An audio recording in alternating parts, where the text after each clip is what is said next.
Hello, this is John from caveofprogramming.com, and in the last tutorial I actually said that we would look at generics in Java, but after I thought about it I realised that there are a few things that we should cover first before getting on to generics.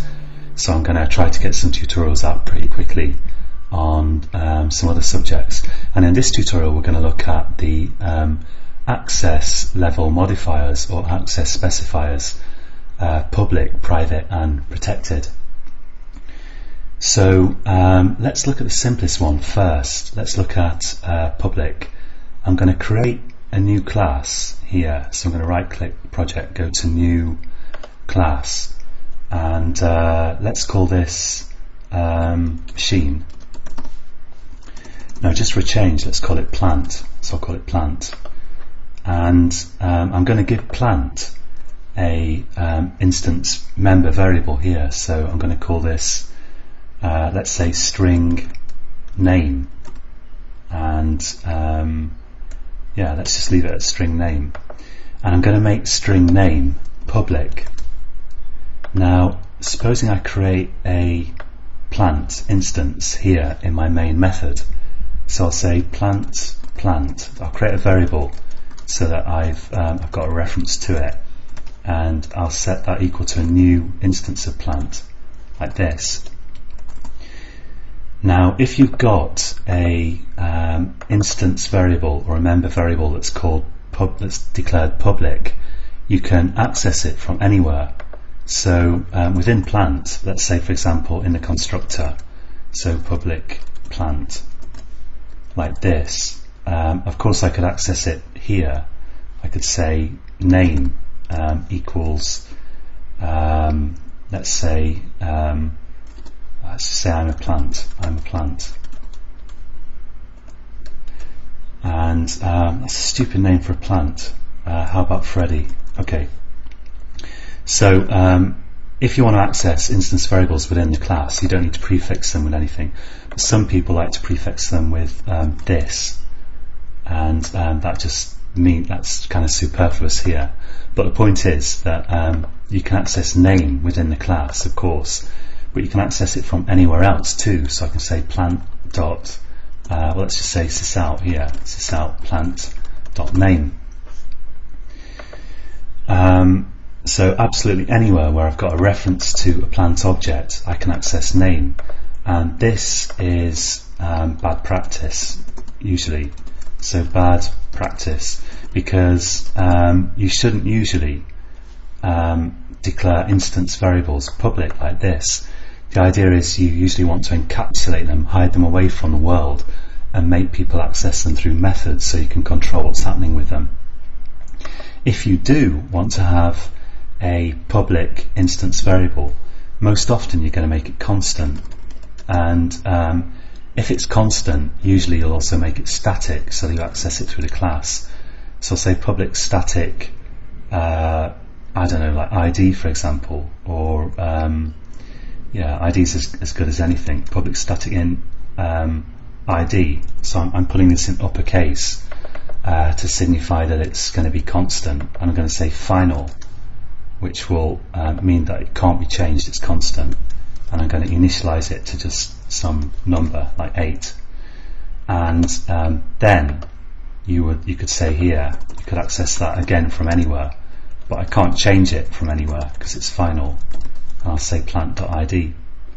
So if I run that, it's just going to output there the name and the ID there, and this is acceptable practice. There's nothing wrong with declaring public constants like this, as long as it's final. Okay, meaning constant. So that's public. It's pretty simple, meaning you can access the variables anywhere.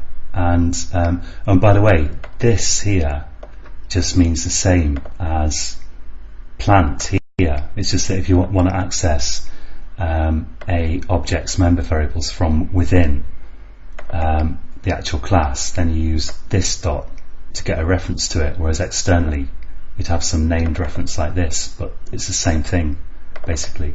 Anyway, that's not important. So The next simplest one is probably private. So to illustrate private, I'm going to create a subclass of plant. So I'm going to go here and say new class, and let's call this oak, because an oak is a plant. And I'm going to say oak extends plant, and let's just give that a constructor as well. So public oak, like this.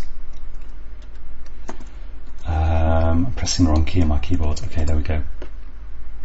Now, supposing in plant I declare something private. So let's leave these together up here, and I'll go down here. And usually, when you have an instance member variable or a class variable, a static variable, some kind of variable up here, basically, usually you want to declare it private. You want to stop people accessing it from outside the class. If I say private string type, let's say, and so now string is private, and private means it's the opposite to public, really. Public means you can access it anywhere. Private means you can only access it from within this class. So I could happily say type equals plant here, so I can use type here, or if I want I can say this dot type, makes no difference. But even though oak is a child class, I cannot say here type equals tree. So that's giving me an error, and it's saying the field plant.type is not visible because it's private. So let's say won't work, type is private. So I can only access type literally within these brackets here, because that's the scope of the class. I can't access it anywhere else. I can't access it here either. So system.out, let's say sysout plant.type. That's not going to work either. So again, I'll say won't work, type is private. So private means only within the class, and only within the class means within these brackets after your class declaration. Now often you want to have a variable which can't be accessed from the outside, so it's not public, and you can't, it's protected from being accessed here, for example, in a completely different class. This is the app class, but you want it to be you want it to be accessible in child classes, and that's what protected is for. So let's have something here, let's say protected, let's say protected string size, and I'll set size equal to this dot. Actually, let's put this down a bit further. So down here, let's say this dot size equals large, and you'd normally want to actually I'll set it equal to medium. Usually you'd want to use enumerated type for this kind of thing, but I'm just trying to illustrate the public, private and protected stuff here, so I won't worry about that. So if you've got a protected variable, you can access it within the class, that's fine. Actually you can access, it doesn't matter what access level modifier you put here, you can always access them within the class. That's always possible. But if I go to oak now and I want to say this dot size equals large, oak trees are pretty big, then this is going to work now, because size is protected, and protected means that you can access it within the class, within any subclass, and also within any package, also within the same package. So this works because size is protected and oak is a subclass, of plant. So protected lets you access the variable within the class, so within these brackets, and within any subclass, and also within the same package anywhere. So let's create a new class here, and let's call it field, like this. And let's give field an oak. Actually, let's give it a plant. So I'll say plant, and equals new plant. I'm going to make this plant variable private. So when you do new plant, you can do it happily up here, or you could do new plant in a constructor as well. And let's give it a constructor while we're at it. So here now we're in the default package. So here I can say plant. Let's see, plant dot size, and actually I could just do a sysout on that. So sysout plant dot size, and this works as well. So if I save that, this works. Size is protected,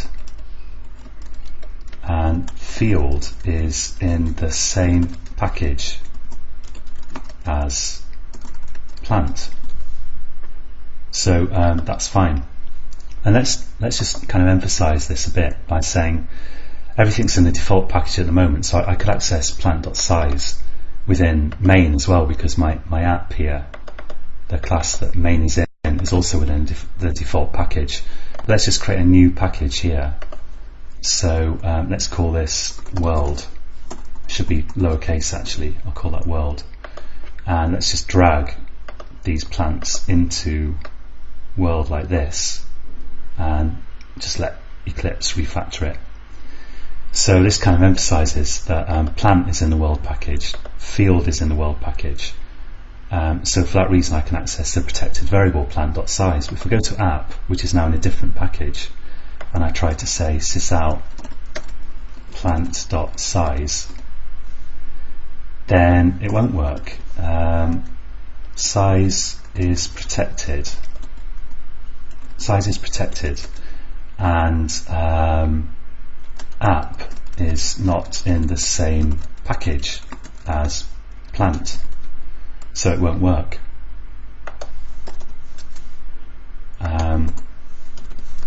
Won't work. So that's public, private, and protected. So private just within the same class, public absolutely anywhere, protected within the same class or within the same package. And there's one more possibility, and that's that you could have no access level modifier, no access specifier. So I could say here string, let's say int height, and so I haven't given this a public, private, or protected.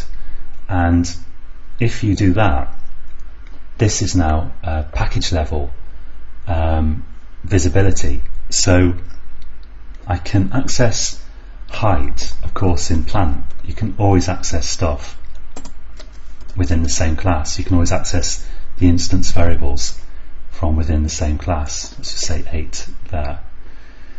I can access that within, let's say, oak.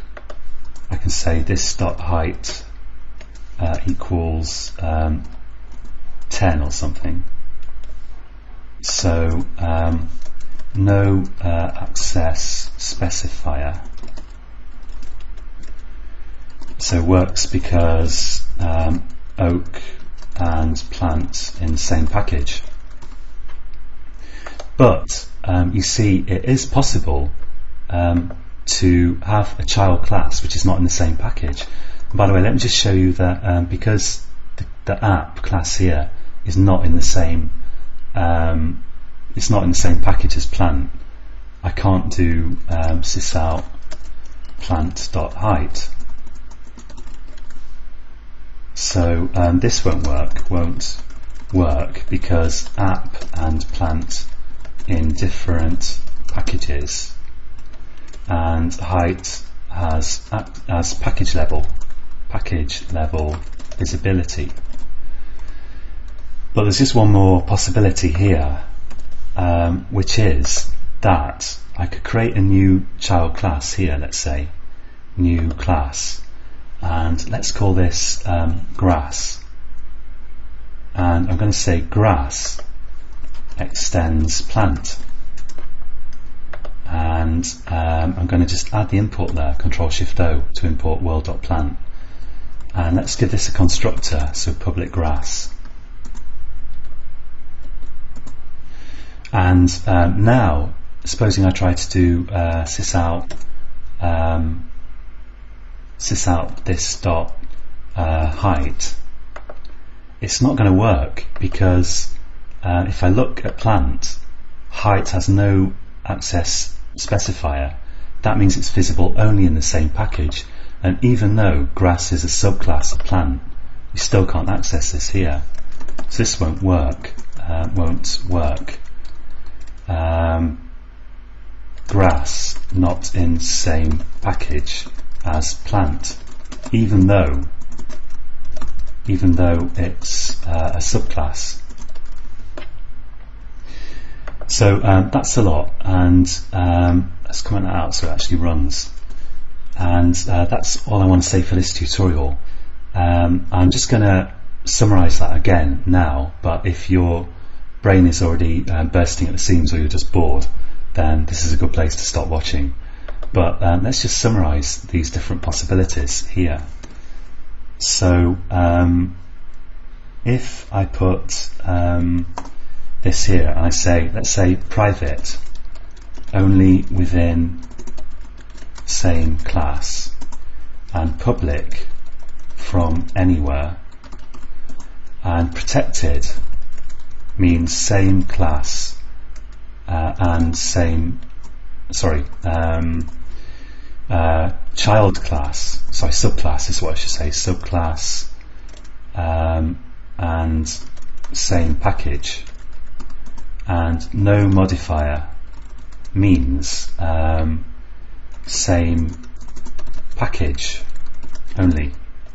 And of course you can always access things from within the same class. So I could say same class protected, same class subclass, same package, and of course same package implies that you can access it from within the same class. So I think that's it. And people sometimes get confused between public, private and protected and the modifiers on the classes themselves.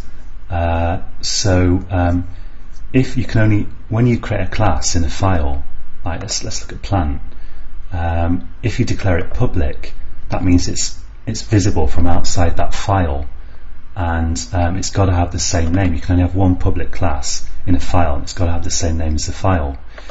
You can't declare classes private, so I can't say private class something here, something like this, because this public, private and protected stuff does not apply to classes. It only applies to these instance variables, but you can miss off the access specifier altogether, and then this is just visible within this file, and you can have as many classes as you want in one file, but as I say, only one public class because it has to match the file name. So that's it for public, private and protected. I'm going to put all this source code on caveofprogramming.com, and join me again for the next tutorial, and until then, happy coding.